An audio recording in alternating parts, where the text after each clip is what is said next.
What happened to Italy? Amago, Ulmer.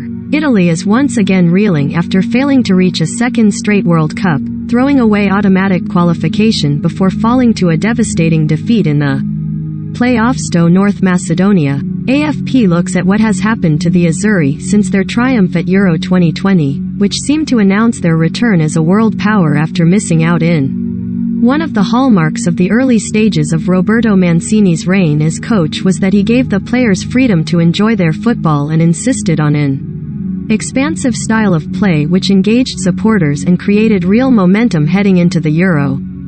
After bringing in new faces throughout the team, Italy won every match in Euro qualification in their first 3 World Cup qualifiers, often with a more relaxed style than traditionally associated with the discipline-focused Italians.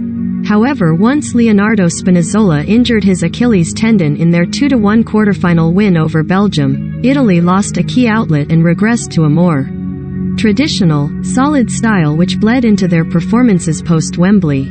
On Thursday, Italy dominated as expected, but there was a huge feeling of tension on the pitch which had increased with each underwhelming performance. The win over Belgium in Munich in the Euro quarterfinal was their 13th in a row, stretching back to the previous November, during which time they had scored 36 times and conceded just twice.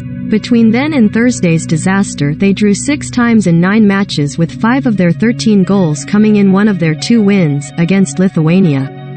Up front is where Italy are weakest, but Ciro Immobile's inability to replicate his superb Lazio form for the national team is the most striking example of how stale Italy's football has become. Chances have been hard to come by in recent matches, and their final 2 regular qualifiers, against Switzerland and Northern Ireland in November, were particularly lacking in the invention which would give someone like former European Golden Shoe winner Immobile the opportunities he needs to score.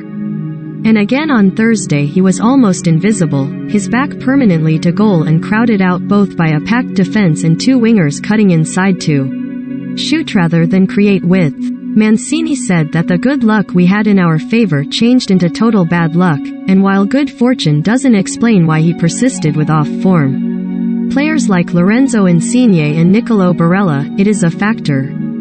Had Jorginho scored his stoppage time penalty in Italy's penultimate qualifier against Switzerland, Italy would almost certainly already have their ticket too. However, the Chelsea midfielder smashed his spot kick onto the Stadio Olimpico running track. The match finished 1 apiece, and that allowed the Swiss to steal first place in Group C on the final day.